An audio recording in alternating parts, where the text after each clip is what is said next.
Welcome back to the channel, movie fans. Today, I'll be going over the horror film called Weapons. Weapons is a 2025 American mystery horror film directed by Zach Krieger.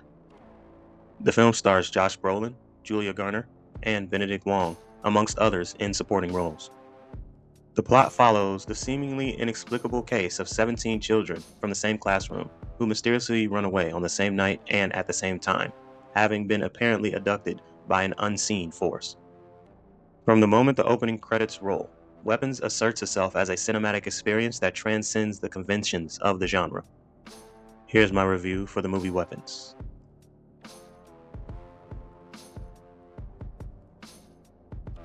A child narrator explains that on Wednesday, 2 years prior, in the town of Maybrook, Pennsylvania, 17 children from teacher Justine's class suddenly ran away from homes at 2:17 a.m. and disappeared. The only student remaining was Alex Lilly.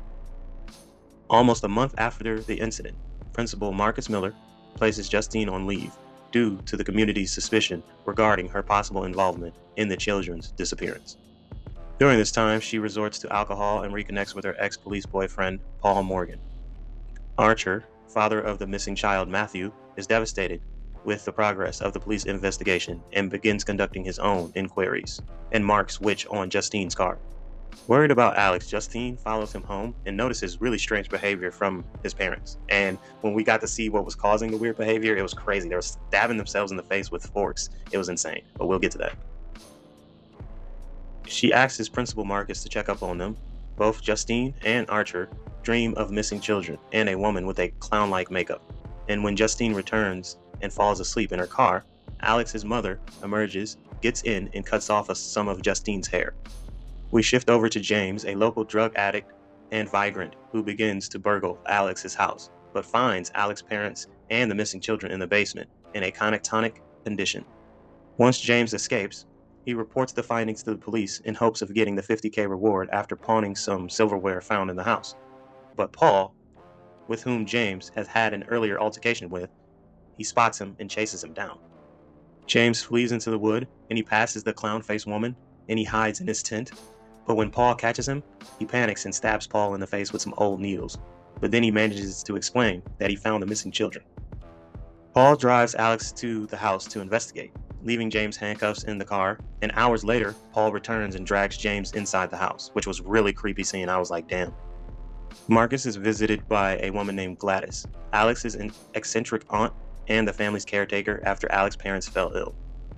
Marcus insists on meeting Alex's parents for a wellness check, but Gladys appears at his home and she crafts a fetish ribbon that was stolen from Marcus and the hair from Terry and Justine, enchanting Marcus. Gladys then forces him to kill Terry and pursue Justine. And that scene, let me tell you, it was insane. Wong's eyes was bulged out and he was blood all over his face and it was fucking harrowing. His gums were black. That was insane horror. Gotta give them their props for the makeup department on that scene. In the end, we learn that Gladys is a witch who can enchant all of her victims and drain their energy to rejuvenate herself or command to kill for her.